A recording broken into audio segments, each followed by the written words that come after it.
16-ാം കേരള നിയമസഭയുടെ സഭാനാഥനായി ഏറെ ആദരണീയനായ ശ്രീ തിരുവഞ്ചൂർ രാധാകൃഷ്ണൻ സാർ തിരഞ്ഞെടുക്കപ്പെട്ട ആഹ്ലാദകരമായ ഒരു സന്ദർഭമാണിത്.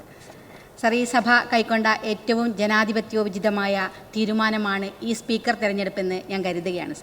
സാർ, രാഷ്ട്രീയ വ്യക്തിത്വത്തിൻ്റെ, തിരുവഞ്ചൂർ എന്ന രാഷ്ട്രീയ വ്യക്തിത്വത്തിൻ്റെ മൗലികമായ ഗുണസവിശേഷതകൾ അറിയുന്ന ആരും തീർച്ചയായിട്ടും ഈ കാര്യം വിലയിരുത്തുമെന്ന് തന്നെയാണ് ഞാൻ പ്രതീക്ഷിക്കുന്നത്.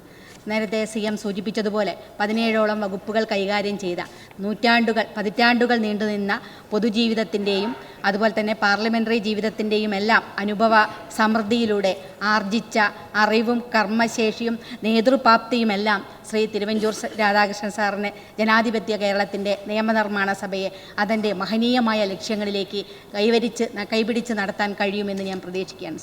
സാർ, വ്യക്തിപരമായി ഒരുപാട് സന്തോഷം എനിക്ക് ഈ വേളയിലുണ്ട്.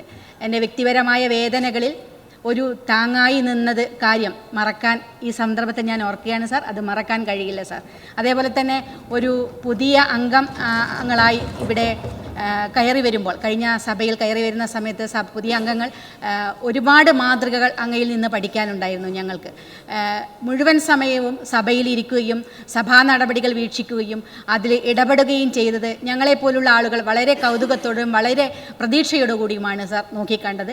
കാരണം ചെറുപ്പക്കാരായ ആളുകളൊക്കെ ഇറങ്ങി നടക്കുമ്പോൾ പോലും മുതിർന്ന അംഗം എന്ന നിലയ്ക്ക് അങ്ങൊക്കെ ഈ സഭയിലിരുന്ന് പൂർണ്ണ സമയവും സഭാ നടപടികൾ വീക്ഷിക്കുന്നതും അതിലിടപെടുന്നതും കാണുമ്പോൾ അത് പഠിക്കാൻ ഞങ്ങൾക്കൊക്കെ വലിയ അവസരമായിരുന്നു അത് എന്നുകൂടി ഞാൻ ഈ അവസരത്തിൽ ഓർക്കുകയാണ്. സാർ, അങ്ങേക്ക് ഈ സഭ ഏറ്റവും ഭംഗിയായി മുന്നോട്ട് കൊണ്ടുപോകാൻ കഴിയട്ടെ. എല്ലാ അംഗങ്ങളെയും അവസരങ്ങൾക്ക് കൊടുത്തുകൊണ്ട് മുന്നോട്ട് പോകാൻ കഴിയുന്ന തരത്തിലേക്ക് ഈ സഭയെ നിയന്ത്രിച്ച് മുന്നോട്ട് കൊണ്ടുപോകാൻ സഭാനാഥൻ എന്ന നിലയ്ക്ക് അങ്ങേക്ക് കഴിയട്ടെ എന്ന് ഒരിക്കൽ കൂടി ആശംസിക്കുന്നു.